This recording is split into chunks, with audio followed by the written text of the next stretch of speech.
5월의 늦은 밤입니다. 사연 호숫가 바위벽에서 부스럭거리는 소리들이 들립니다.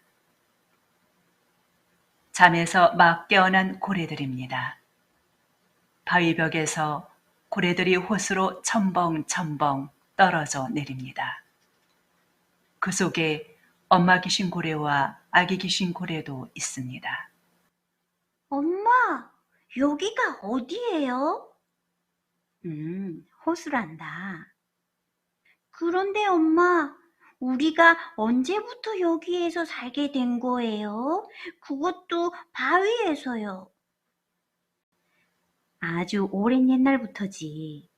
사람들은 먹고 살기 위해 우리 같은 짐승을 사냥했어. 사람들은 짐승을 잡으면 그 모양을 날카로운 돌로 바위에 새겼단다. 응? 왜 바위에 새겼어요? 아기를 많이 낳게 해달라거나 힘센 짐승으로부터 사람을 보호해달라 그런 마음을 신에게 전하기 위해서지? 아, 그래서 짐승들이 바위에 모여 살게 되었구나. 그렇지. 지금 우리가 사는 바위를 반구대 암각하라고 부른단다. 바위에 새긴 그림이라는 뜻이지. 아기 고래는 궁금한 생각이 떠오를 때마다 엄마 고래에게 묻습니다. 엄마, 아빠는 어디 계세요? 아빠는 여기서 한참 떨어진 유곡이라는 곳에서 살고 계셔. 혼자서요? 그래. 울산만이라는 바다에서 사냥하는 사람들로부터 엄마와 너를 지키다가 그만 사람들에게 잡혔단다. 그때 유곡이라는 곳에서 아빠의 몸이 해체되고 뼈를 모아 땅에 묻었지. 그곳에서 아빠의 영혼은 하늘로 가지 않고 뼈들을 지키다가 화석처럼 굳어져 바위가 됐어. 죽었지만 영생을 얻은 거지. 방구대 암각화에 새겨진 짐승들도 모두가 영생을 살고 있단다. 영생은 죽되 영원히 사는 것을 말한단다. 아빠가 보고 싶어요. 전 아빠 기억이 하나도 없어요. 정말 아빠가 보고 싶니? 네, 엄마. 네가 그렇게 말하니까 엄마도 아빠가 보고 싶구나. 엄마 고래가 아기 고래를 눈짓으로 따라오라고 합니다.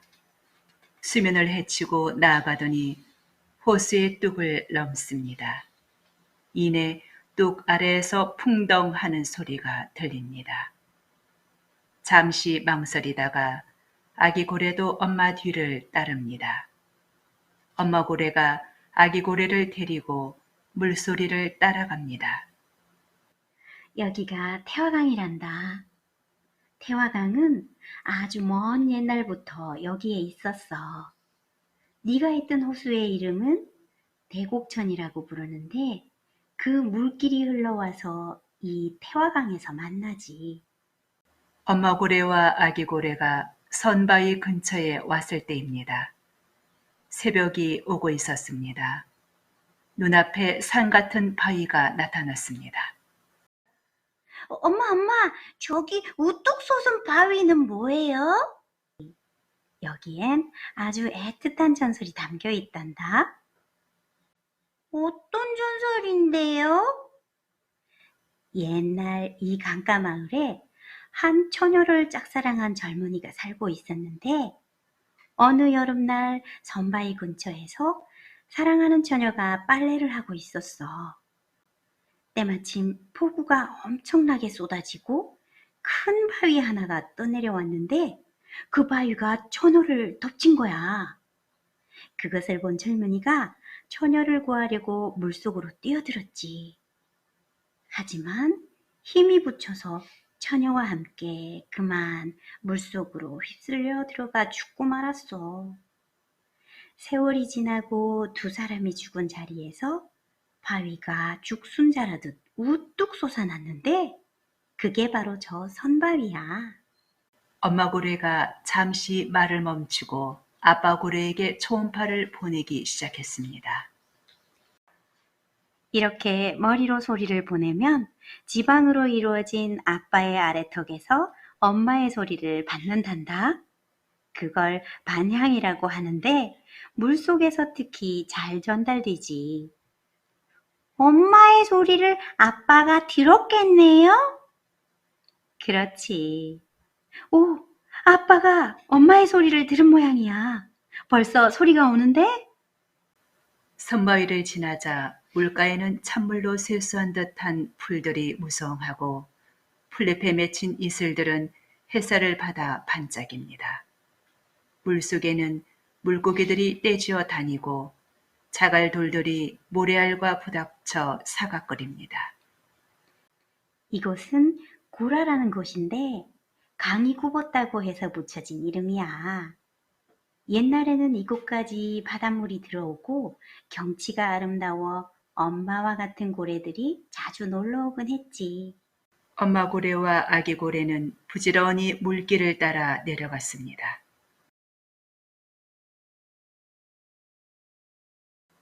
심리대숲이 있는 강변에 태화강의 봄 꽃으로 피다라는 현수막이 걸려 있습니다. 태화강 국가정원의 봄꽃 축제입니다. 꽃으로 단장한 친환경 전기차와 고적대, 치어리더, 벨리 댄스팀이 행진을 하며 꽃밭 사이를 지나갑니다. 세상이 많이도 달라졌구나. 엄마가 이곳을 지날 때에는 온통 나무와 풀만 있었는데. 얼마의 시간이 지났습니다. 꽃 구경에 흠뻑 빠졌던 엄마 고래가 정신을 차리며 호들갑을 떨었습니다. 아이고 이걸 어쩌나? 아빠가 기다리실 텐데. 얘야, 어서 가자.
태화를 하는 정자와 용이 산다는 용금소가 보입니다. 고래 한 마리가 헤엄을 치고 있습니다. 엄마 고래가 신호를 보내자 아빠 고래가 고개를 돌립니다. 이내 엄마 고래를 발견합니다. 야, 소리로만 연락을 주고받다가 이렇게 만나니 꿈만 같구려. 저도요, 여보. 당신과 떨어져 지냈지만 한 번도 당신을 잊은 적은 없어요. 아빠 고래와 엄마 고래가 몸을 비비며 뜨겁게 포옹을 합니다. 아기 고래는 엄마 고래 뒤에 있습니다. 아, 참. 소개할 아이가 있어요, 여보. 얘야, 엄마 곁으로 오렴. 네가 그렇게 보고 싶어 하던 아빠란다. 아빠 고래 앞으로 불려나온 아기 고래는 머리를 숙였습니다. 아빠 고래가 떨리는 소리로 말했습니다.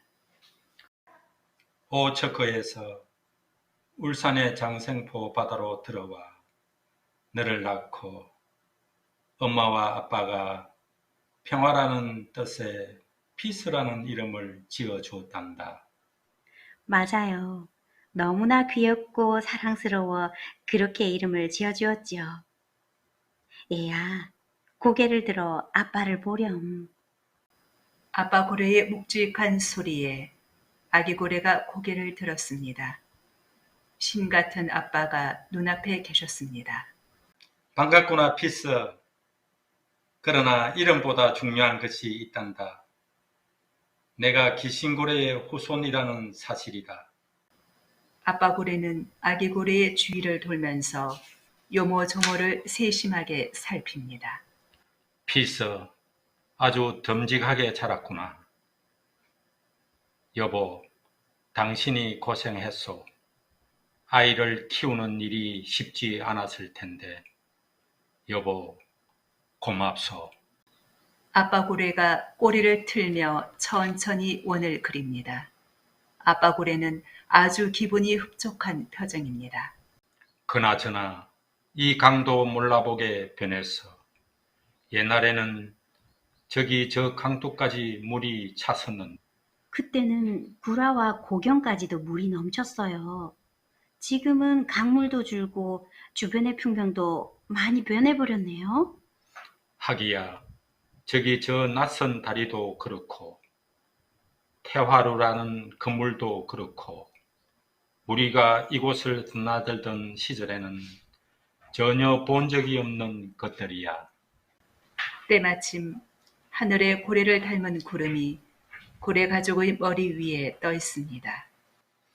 내가 태화강에서 죽어 유곡동에 뼈를 묻었을 때만 해도 울산은 영혼이 쉬기에 좋은 곳이어서 최근 수십 년 사이에 엉망이 되고 말았지만 무슨 일이 있었어요? 아빠 고래가 그 이유를 설명했습니다.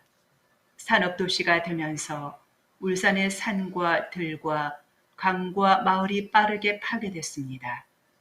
그 자리에 공장과 집들이 들어서고 수많은 사람들이 몰려왔습니다. 아빠 고래가 살던 화물산에도 성냥갑 같은 아파트와 관공서와 학교가 세워졌습니다. 그때가 4월이었지 아마. 내가 사는 유곡동 길촌 마을에 사람들이 다녀갔어. 그리고 귀신고래를 닮은 바위 울산에서 발견이라는 기사가 언론에 소개됐지. 그 후 사람들의 발길이 잦아졌어. 울산시 공무원들은 아빠 고래를 가만두지 않았습니다. 귀신고래 바위를 지금의 장소에서 더 좋은 곳으로 옮기고 고래도시 울산의 관광 상품으로 개발하겠다고 발표하기도 했습니다. 그런 일이 있었군요. 여보, 더 이상 고향으로 가는 문제를 미뤄서는 안 될 것 같아요. 우리 가족이 다 모였으니 당신만 결심하면 당장이라도 이곳을 떠날 수가 있어요. 7,000년 전의 고향이야. 우리가 오처크를 떠나 울산의 장생포 바다에 도착한 이후 7,000년이 지났다고. 아무리 세월이 흐르면 어때요? 거기에 당신과 나의 조상인 귀신고래들이 살고 있는데 그들이 우리를 받아들일까? 받아들이고 말고요. 귀신고래는 영원한 귀신고래잖아요. 아빠 고래를 설득하는 엄마 고래를 보면서 아기 고래는 엄마 고래가 대단하게 느껴졌습니다. 여보, 여기 가족이 모인 자리에서 당신의 진심을 말하세요. 우리 피스도 고향이 궁금할 거예요. 알았어요. 잠깐만 생각해 봅시다. 엄마 고래의 말에 아빠 고래는 당혹스럽습니다. 엄마 고래와 아기 고래를 돌면서 안절부절입니다. 그래, 못 갈 것도 없지. 고향 바다를 경험해 봐야 피스도 진정한 고래가 될 수 있고. 그래, 가자. 바다로. 여보, 나 결심했어요. 고향으로 갑시다. 오처크해로.